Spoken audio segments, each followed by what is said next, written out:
Hey Ryan, thanks for doing this. Just what did you feel like was the key for you guys getting the running game going like you did yesterday? 157 yards on the ground. Yeah, I think the game plan going into the week was great. Had a really good feel for how that Texan defense is going to play. So I think Coach LaFleur did a great job switching up the calls and giving them different looks.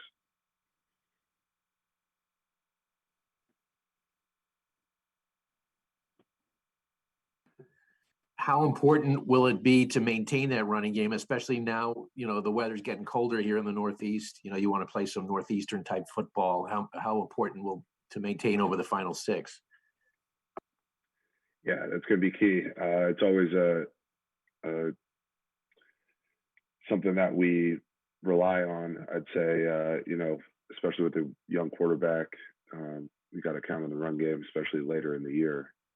So that's something we're going to hang our hat on, and it's not going to be something new because we've been placing serious emphasis on it all year. So we got the right guys in the room to make it happen, and looking forward to it.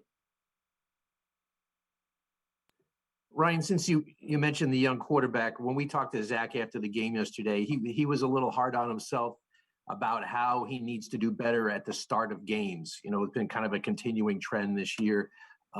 So he says he's got to be accountable for that. From a veteran's perspective, what is it at the start of games with him? I can't really speak to what's going on with him and his mindset coming into the game. I just know that as an offense, we got to pick it up to start off early in the game. So if that's something maybe he's dealing with, trying to get better with, then we all have to pick it up. And you maybe strain a little bit longer in the first quarter and just have that mindset coming into the game and start fast.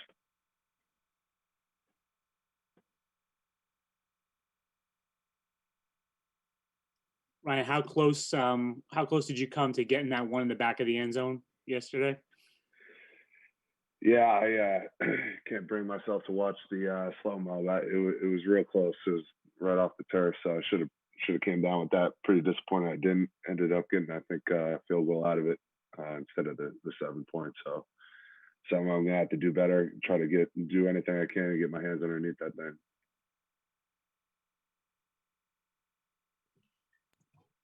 Wondering if you believe in any sort of jinxes, and I'll explain that. The Jets, I don't know if you're aware, but the Jets have never beaten the Eagles ever. They're 0-11 lifetime and forever against the Eagles. So I don't know if did you know that at all? And if so, what do you think of that sort of jinx talk, curse talk, whatever you want to call it? Yeah, I didn't realize. It seems like the Jets have been around forever. I figured they'd have a win against everybody. That plays a little bit more importance. I think it'd be pretty cool to be on the first Jets team to get a win against the Eagles. But that being said, we just need this game for 2 in a row here and try to get things rolling in the last quarter of the season. Is that something, Ryan, you guys have talked about? You've had some big wins this season over Tennessee and over Cincinnati, where it seemed like you guys were feeling pretty good after those games, but then haven't been able to stack the wins. Is that going to kind of be the talk this week of, trying to stack them now?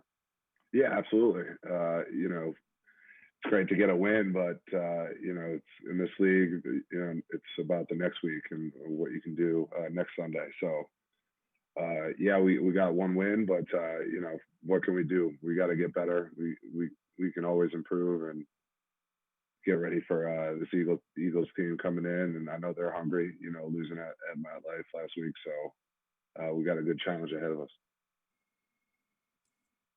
Ryan, how cool was it yesterday seeing Austin Walter? A guy who was with you guys during training camp, and then to go home, get a lot of play and score a touchdown in front of family and friends and that kind of thing. As a teammate, as a guy who was with him in camp, what was that like for him? To see him be able to do that. Yeah, this is what I love about the sport of football. I mean, a guy like Austin coming in, working his butt off in camp. And we're deep at running back. So, he unfortunately gets cut and but he stayed with it. Obviously, loves the grind, and you know, we called him this week, and once you know, he's suited up, ready to go, and you know, gets his first tutty in his hometown. I mean, that's really special for him. I'm really happy for him, and hope to see him continue his rise in this offense. Ryan, you've been around for a while now in the NFL and been a part of a few different teams. What do you like about the composition of this team? Is it such a young group? But kind of what overall the feeling of this team do you like? Just the hunger to get better. You know, you could say we're a young team, yeah, but you know, I've been around young guys who, you know, don't really care for getting better. They're just here getting the check, and this isn't this team. This team, I'm really impressed with guys learning, like willing to put their bodies on the line and putting the time in, getting better in the training room, weight room, all that. I mean, these guys are high character guys, especially this rookie class. I'm really excited to see what the future, you know, is for this class and the Jets beyond.